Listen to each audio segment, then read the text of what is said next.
si Bipaang nag-vlog na ngayon dito sa aming lugar dito sa Barangay Kapangaan. Malakas yung alon, dapat tayong maingat sa paglalakbay sa ilog at sa dagat dahil hanging habagat at milong low pressure area, papasok ngayong Bernice. Dapat tayo mag-ingat dito sa ating bansa dahil malakas yung alon sa laut dahil yung umulan ay papasok na sa ating kalupaan. Dahil mag-ingat tayo mabuti doon sa ating kababayan, sa mga bata doon sa ilog. Huwag kayong maligo sa ilog dahil malakas yung alon sa ilog at sa dagat. Dapat tayo mag-ingat sa buong Pilipinas dahil malakas yung bagyong bibingka ay papasok.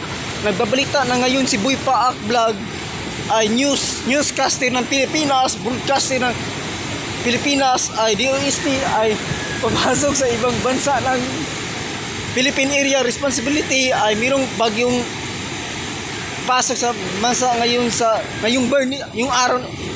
araw ng Bernice ay mag-ingat tayo sa paglalakbay sa ating karagatan dahil malakas yung alon at magpasalamat tayo sa Diyos na hindi masyadong malakas yung bagyo, hindi dumadaan lang sa Pilipinas, Philippine area ay dumadaan yung bagyong bibingka. Dapat tayo mag-ingat dahil malakas yung alon sa karagatan ng Pilipinas, malaki yung alon. Dapat tayo mag-ingat sa buong paglalakbay ng ating bansa ng Pilipinas dahil malakas yung alon. Tapos pasalamat tayo sa Panginoon sa itaas ng Panginoon na hindi tayo dahil malakas ating kalusugan, maingat tayo sa ating kalusugan at malaki yung alon. Tingnan yung mga kapaak, nagbalita broadcast ng Pilipinas kay Kuya Boy Paak with the weather forecast.